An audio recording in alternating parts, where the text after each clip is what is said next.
For those of you who believe that there is a God in the sky, think again. Taylor Swift has released a new record. It's a couple of months old, but Coverkiller Nation's finally going to have to talk about it, because Coverkiller Nation had to listen to this godforsaken atrocity all day, every day, because, baby, he works in this business. And it's time for me to reflect my views on this finally, after a long period of silence, after an absence of any conversation regarding this pop princess, this faux pop country diva. It is time for Coverkiller Nation to place his stamp on this piece of work. Taylor Swift's Red has sold more copies than any other CD in the calendar year 2012 for new titles. Now, I say that because it's a very, very important fact that she did not outsell Adele, but let's face it, pure numbers in the universe of Coverkiller Nation really means very, very little, considering most of the stuff that I traditionally touch base on tend not to sell that well, tend not to even enter into the realm of relevance whenever it comes to the Billboard Top 200 charts, and whenever it does, it's usually seen as an exceptional surprise. Taylor Swift's Red had the first million unit sales week in a number of years whenever this album was released. It was released both in stores, also digitally, all across the board, so this was something that was widespread and exceptionally available. There is a lead single off of this song entitled "We Are Never Ever Getting Back Together," and I think that's where I'm going to start. Taylor Swift reminds me of a prude bitch that just cannot get over the fact that nobody wants to be with her. Everybody does at first. Everybody thinks that all of this talk about her being crazy, about her being insane, about her being different than all of these other chicks that are out there that just decide to open up their legs and show their pussy off to the world, that's something that can be changed, and that's something they can deal with. That's actually a nice thing. It's probably because she has money and because she's a successful singer, which I still really, contemplate the meaning of the word singer based around this. But this faux country song, it's something that starts off with a very simplistic beat. It's something that does not have a lot that's going on with it, and it has little tag phrases and little, clips from cell phone calls and things like that saying we're never, ever getting back together, like, ever. All of a sudden, I just flash back to the 1990s into a movie that starred Alicia Silverstone entitled Clueless, where everybody talked with that ridiculous Valley Girl accent. Now, there was no Valley Girl accent present in this song. However, it was present in my head, and god damn it, that's enough to piss me off. Now, every single time I want to do a Taylor Swift representation, I want to do it in that Valley Girl accent. You just watch. It's going to happen in this video, I assure you. Throughout the entire course of this album, the only thing that I can feel, the only thing that I can think, the only thing that I hear are these mind-numbing little anthems about how everything is so great in love. And then these mind-numbing anthems about everything so terrible in love. How love is just this great but terrible thing, and all this fucked up shit just happens to Taylor Swift just because for some strange godforsaken reason, Cupid, the Valentine's Day monster, goddamn Jesus Gandhi, and anything else that has four legs that seems to spawn some sort of relevance in this universe just wants to see Taylor Swift unhappy. Ever since Kanye West decided to give her relevance by interrupting her at some awards ceremony, saying that Beyonce of all people, had a better video, a better song, a better whatever, Beyonce has not been relevant for ages, at least in my mind, because the music that I heard was terrible. 4 was terrible. A lot of shit that I hear is terrible, but 4 was exceptionally terrible. But this interrupt Taylor Swift and put her on this, like, pseudo I hate men, but I want to be with men type thing that's going on, I don't know what the hell it is just ridiculous. And it is littered all across Red. Red is supposed to be some sort of metaphor, some sort of strange little elegant way of stating crazy relationships. That Red is all about this. Red is a lot of songs that Taylor Swift is writing whenever she's in a moment of turmoil or a moment of grace, a moment of ecstasy, a moment of, a fantastic feeling or a moment of downtrodden feeling. 2 songs contain what you would call a duet from Ed Sheeran, who of course scored a big hit last year with the song The A-Team. His CD Plus is slowly but surely picking up sales and picking up acclaim.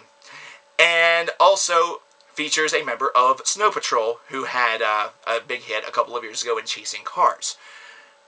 But yet there's a line in this song where she is talking about how the person that she's with is going to go and dive into an old indie rock record that he thinks is better than hers. Seriously. Oh my god, you don't think my record is the greatest thing on earth? Oh my god. Oh my god. NWMT, not worth my time. We are never, ever getting back together, like, ever. Seriously, are you that full of yourself? Are you that self-righteous? Do you have that self-esteem issue where you actually have way too much self-esteem, where everything about you is you, and then whenever things go wrong, it's, oh, why me, why me, why me, why me? It is something that is just prude, it's arrogant, it's self-important, it's selfish, it's self-righteous, it's ridiculous. And this is littered amongst many of these tracks in one way or another. Whether it's that, or whether it's Taylor Swift longing for somebody to understand whenever she gets upset, whenever she gets mad, whenever she wants to throw things and goes off the handle. But it seems like at the other side of the track, whenever that happens to her, whenever somebody uses that sort of attitude around her, whether it's directed toward her or not, it is not okay. The way in which I see it is that Taylor Swift finds herself to be some sort of self-appointed queen, where everything that she does, she has the license to do, which is something that is a God-given right. Actually, it's not even a God-given right, it's just a right that's been given to us by a piece of paper. But it's something that has been given to each and every one of us, and one person is not more important than another. But it's not okay whenever that happens to her. But whenever she does it, and somebody is willing to put up with the shit for a couple of months, you're the only person that can do this. I'm so happy you can do this. Like, oh my god. I love you so much. Now, Coverkiller Nation. Why you gotta be so mean? Why you gotta be so mean, Coverkiller Nation?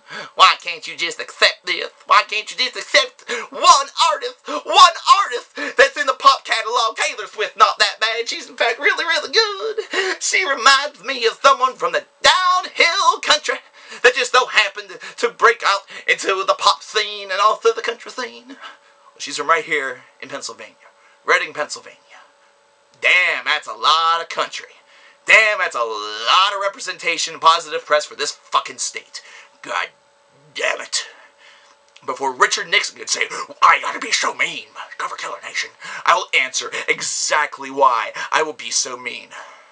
Because this music just absolutely blows my mind away. It is astounding of how poor it is. It is astounding how the only musical evolution that I noticed on this album is that she no longer is doing that annoying goddamn thing that plagued me. That plagued me with her first couple of albums, with her first couple of singles, where she did everything the same way, verse, chorus, and then took it up a notch at the end as though that was going to be something where listeners would hear that and be like, oh my god! How did she do that? Well, she broke away from that, good for her. But that doesn't mean the songwriting has improved. That doesn't mean the songwriting is any better. It still has that soft acoustic wah-wah blah-blah bullshit. It still has that uptight, nice, prim and proper production that everybody just needs to have on their records these days, or else it means nothing. Let me tell you what I would rather do than listen to Taylor Swift's Red another time. And I don't just mean the whole album, I mean just one song, one note, one single solitary microsecond of this album. I would rather watch a rhinoceros fart on a lit jack-o'-lantern, sit down on said jack-o'-lantern, than moan and whine and cry because his ass is on fire. Yes, listening to a Taylor Swift album is worse than potential animal cruelty. I would rather listen to 45 straight hours of George Bush Jr. speeches. I would rather degrade my brain with stupidity of somebody who once shared the highest office in the land, the likes of which has been shared by names such as Lincoln and Washington, than listen to a Taylor Swift record.